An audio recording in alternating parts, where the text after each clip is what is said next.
episode with Wellness with Mo. Hi, my name is Mo. I hope your week was fruitful and productive. As you know, our podcast, well, we try as much to share and support and improve your life and ours.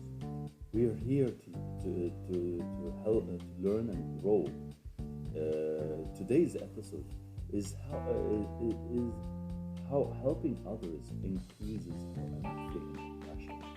The reason for today's episode is that I noticed this week that I was able to collaborate with several other people, people I don't know, people I know, people who were kind enough to leave their time and their effort and help me and support me in my purpose and in my journey to become a global coach and a podcaster for all around the world. I hope today you will enjoy it because I think that today's episode and today's idea so important that we tend to forget that helping others and paying it forward is such an essential part of being mindful. Is such an essential part of being a human being.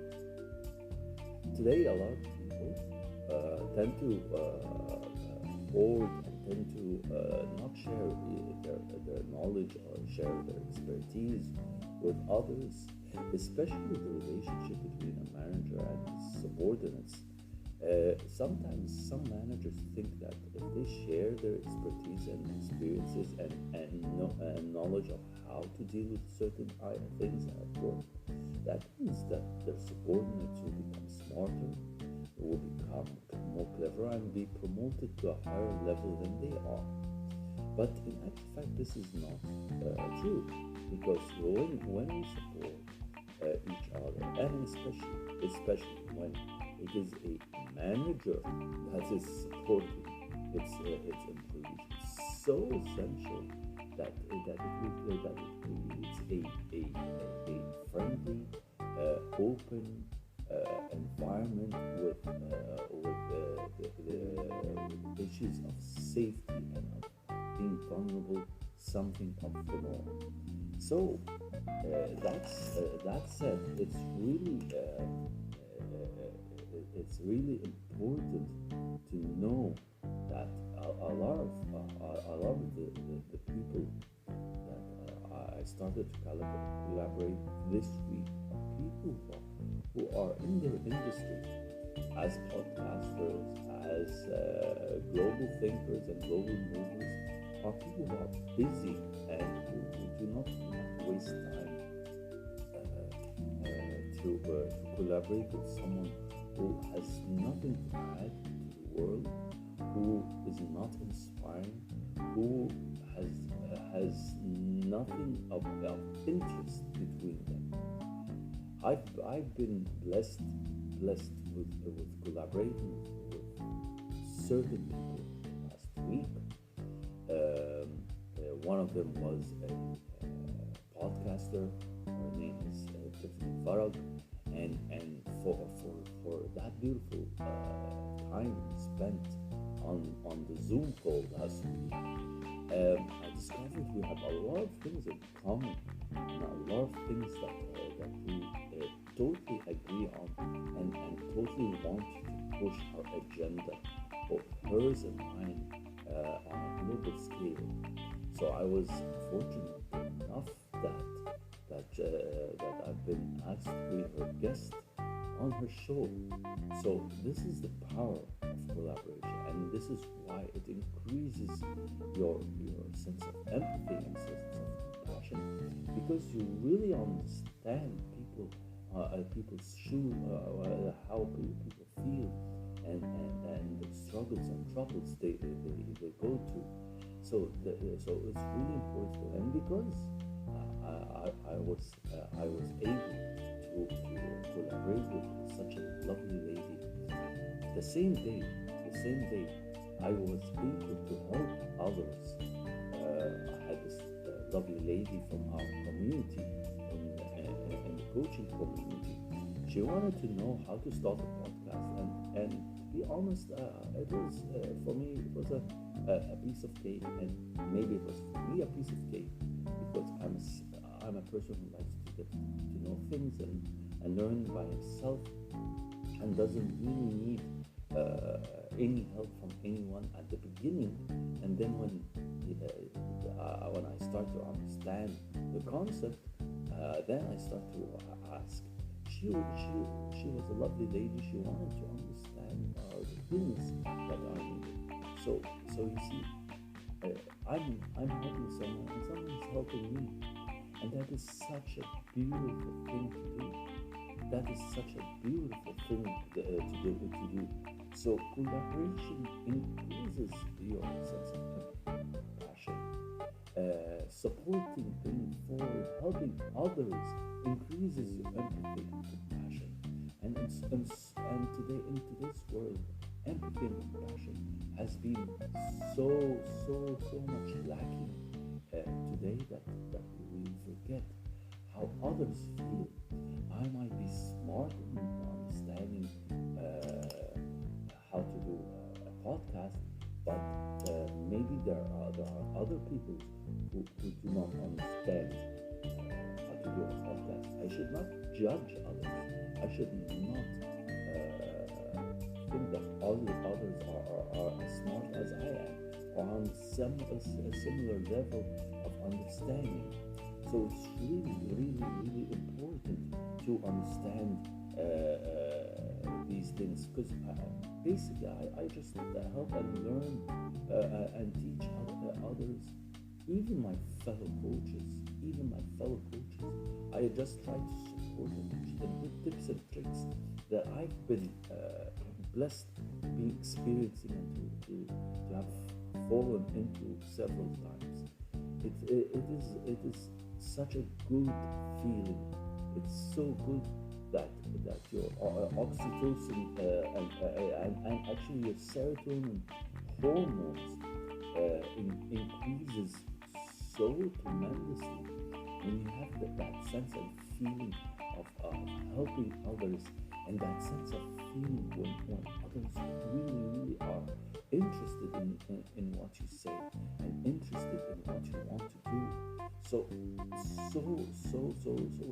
important, and it creates, again, like I said, it really creates a sense of empathy and a sense of compassion, and empathy and compassion are so important these days that many of us tend to forget, and we actually practice sympathy more than empathy. And empathy and sympathy, that would be another title and another discussion. But Brené Brown really simply made it so easy to understand the difference between empathy and sympathy. And even in our language, in Arabic, empathy and sympathy are totally different ideas. So it is really important when we pay forward and when people pay forward to us that we all practice empathy, we all practice compassion. It's so important that yes, karma, if we want to believe in karma is so it's there. If people don't believe in it, I certainly believe in it. Karma is there. When you help someone, it returns back to you 10 times and tenfold. When do you want help from someone? You will find that person.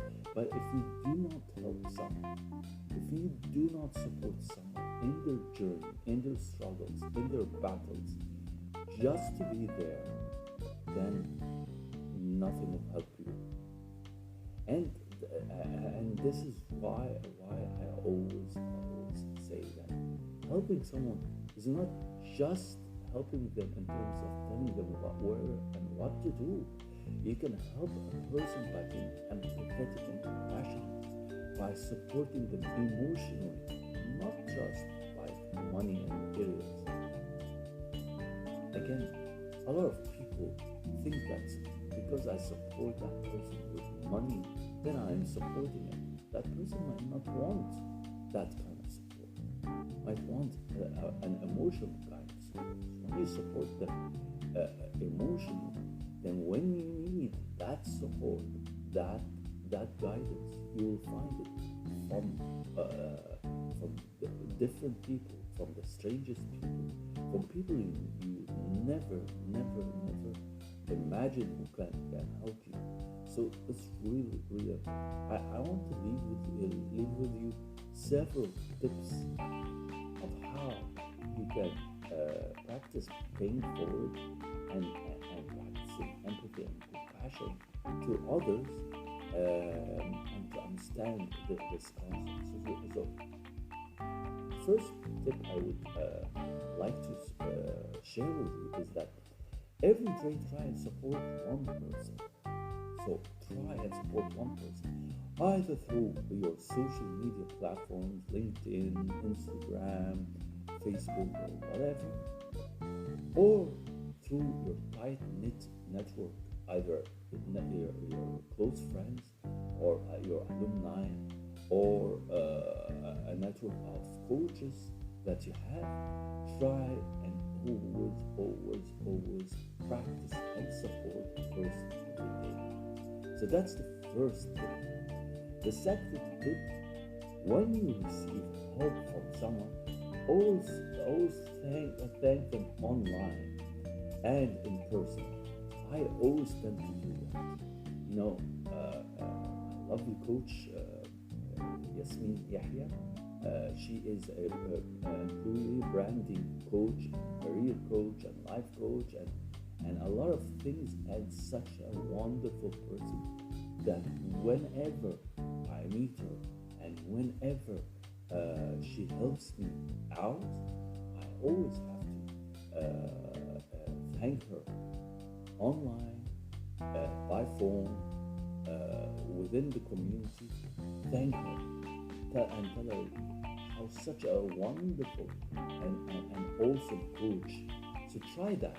It really makes you feel nice and feel happy, because you are trying to make other people also feel happy. I mean, we are all facing a lot of problems. We are all facing so many ups and downs and so many issues that we need from time to time someone to help us. So the third tip I would also want to share with you: always have the attitude of giving, sharing knowledge. Don't worry, no one will steal your ideas. And as I read a long time ago, your idea isn't just an idea. If someone else takes that idea and does something with it, it's no more your idea. Because an idea is an idea. You have to go, you have to take action to make it into something tangible. So always have the attitude of giving, have the attitude of always being there, sharing knowledge, and the willingness to help others. Remember, not everyone, like I said, not everyone finds tasks that you find easy or can be done through self-taught videos the same way. So you have to put that into context and into perspective. So always have that attitude. And number four, and our last tip is always collaborate with others to improve your presence, to improve your brand presence, to improve your knowledge, to make you feel like you are becoming something so important that others cannot say no. And when you collaborate, trust me, not everyone wants to collaborate again with you. Maybe they are busy, maybe what you are discussing or what you want to discuss with that person maybe doesn't fall in line with his mission and vision, or her mission and vision. So don't be upset.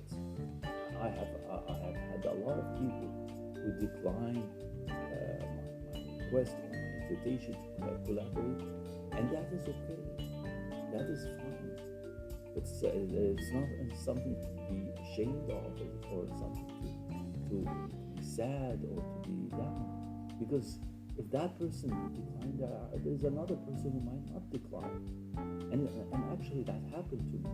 I mean, on the same day that I collaborated with Tiffany, I had this lovely lady who I wanted to collaborate with. She was a neuroscientist, and I thought it would be good to understand her perspective of wellness and mindfulness from her line of work. But she told me she's not interested. So it's okay. It's not the end of the world. I thanked her. I told her to have a lovely day, and I told her how grateful and happy I was that she gave me those few moments that I was able to text her and to explain to her. It's this wonderful feeling. So these are the 4 tips I wanted to share with you. I hope today's episode was as interesting and as eye-opener as it was for me. I hope the lessons that I shared with you, I hope that it was interesting. I mean, again, keep in mind, being a mindful person is not just something for yourself to be. You have to be mindful for others, and you have to help others. Because when you help others, you find someone to help you. It never fails. I've tried it several times. When I'm in need of help, someone is always there. It is something that comes from being that you believe in. Would it be God? Would it be Krishna? Would it be whoever, Buddha, whoever you believe in? That being will always create and help you strive and help you to overcome all the obstacles you face in today's world. So thank you again for listening. Thank you again for taking the time just to join us. Until next week, most probably the week of the 22nd, we'll have Nadine Ali. She's a career coach and life coach, and we're going to talk about the issues of mental health within corporate environment, and how corporates around Egypt need to really, really, really seriously implement well-being programs, not just saying that they have it, but to implement it. And at the same time, we need to make the employees aware that these programs are there, and the only thing that needs to be done is that they take the action, not the company. The company cannot take the action for them. They have to take the action from themselves, from their side. At the same time, the company has to offer these tools, these workshops, awareness, meditation sessions, retreats. All of these things are important to create a lasting, open, friendly, non-toxic culture within the world. So join me next week with Nadine. I hope you will enjoy her being with us on the podcast Wellness with Mo. And until then, God bless you. Be safe and be